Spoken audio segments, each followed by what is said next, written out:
Hindu Temple of Scotland has organized a prayer session whereby, you might be aware of recent unsettling incidents in Pahalgam region of Jammu and Kashmir, where Hindu tourists were targeted and brutally killed. It's not acceptable totally. I think there is no place for religious hatredness in this society, in this world. That should go. So on behalf of Hindu Temple of Scotland and all Hindu community across the world, we have organized just a small prayer to remember those who have sadly lost their lives for no fault of their own. So what we want to do next is, in respect of those who have lost their lives, we will do we'll observe 1 minute silence, and also we will chant some Shanti mantras. Basically, the underlying purpose and meaning of the Shanti mantra is pleading the Almighty to bring back the peace, the justice, and maintain the harmony across the world. So this Shanti mantra is not just for Hindus, and it's for the entire humanity. So it's a bit difficult with kids. Kids are acceptable to make noise. Try not to, kids, if you can, but adults, please observe the 1 minute silence strictly, please. So at the end of me saying Om 3 times, the 1 minute silence will start, and then at the end of the 1 minute, I will break the silence. And then after that, we will chant the Shanti mantras.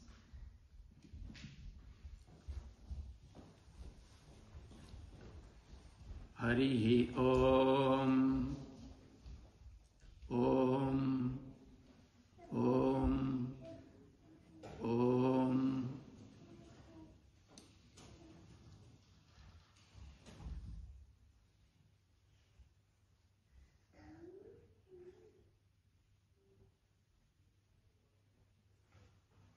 For the Shanti mantras, there are 12 short mantras which I will recite.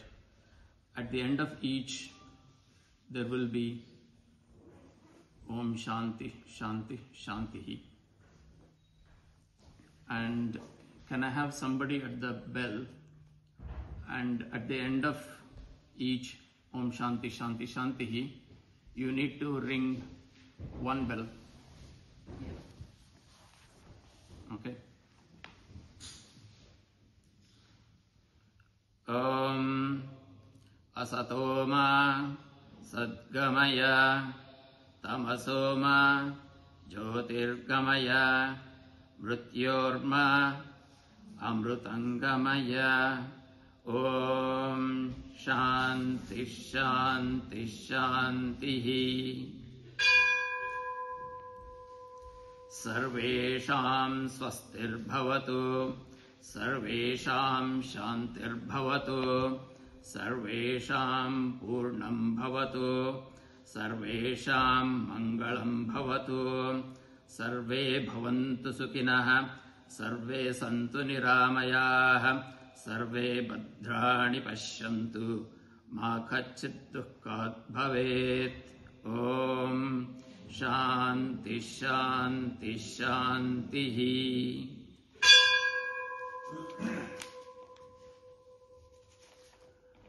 Om Sahana Bhavatu Sahanau Bhunaktu Sahaviryam Karavavahai तेजस्विनावधीतमस्तु मा विद्विषावहै।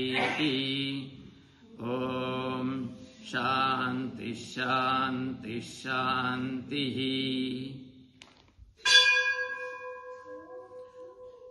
ॐ भद्रं कर्णेभिः शृणुयामदेवाः भद्रं पश्येमाक्षभिर्यजत्राः स्थिरैरङ्गैस्तुष्टुवागुंसस्तनूभिः व्यशेमदेवहितं यदायुः।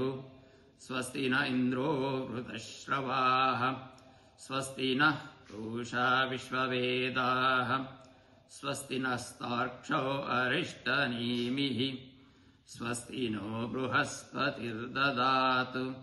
ॐ शान्ति शान्ति शान्तिः।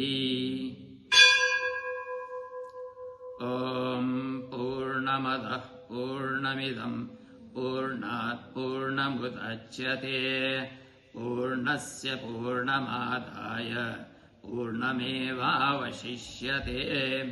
ॐ शान्ति शान्ति शान्तिः।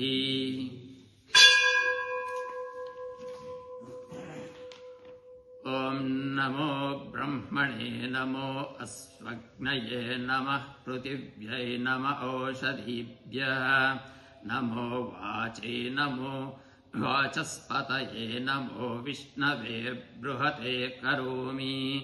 ॐ शान्ति शान्ति शान्तिः। ॐ शन्नो मित्रः शं वरुणः शन्नो भवत्वर्यमा शन्न इन्द्रो बृहस्पतिः शन्नो विष्णुरुक्रमः। नमो ब्रह्मणे नमस्ते वायो त्वमेव प्रत्यक्षं ब्रह्मासि त्वमेव प्रत्यक्षं ब्रह्म वदिष्यामि ऋतं वदिष्यामि सत्यं वदिष्यामि तन्मामवतु तद्वक्तारमवतु अवतु माम् अवतु वक्तारम्। ॐ शान्ति शान्ति शान्तिः। ॐ सन्त्वा सिञ्चामि यजुषा प्रजामायर्दनञ्च। ॐ शान्ति शान्ति शान्तिः।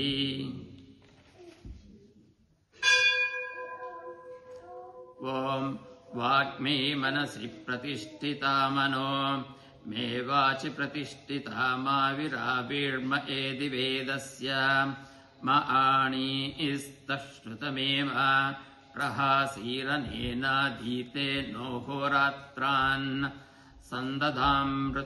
सन्ददामृतं वदिष्यामि सत्तं वदिष्यामि तन्वामवतु तद्वक्तारमवत्वत्तु मामवतु वक्तारमवतु वक्तारम्।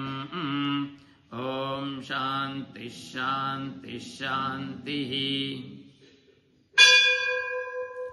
मधुवातारुतायते मधुक्षरन्ति सिन्धवः मार्द्वीनः सन्त्वोषधीः मधुनक्तमुतोषसि मधुमत्तार्थिवगुं रजः मधुवद्धौरस्तु नः पिता मधुमान्नो वनस्पतिर्मधुमागुम् अस्तु सूर्यः माद्वीर्गावो भवन्तु नः। ॐ शान्ति शान्ति शान्तिः। ब्रह्मवेदाय मधुमेधाय ब्रह्मवेद मधुमेधाय ॐ शान्ति शान्ति शान्तिः।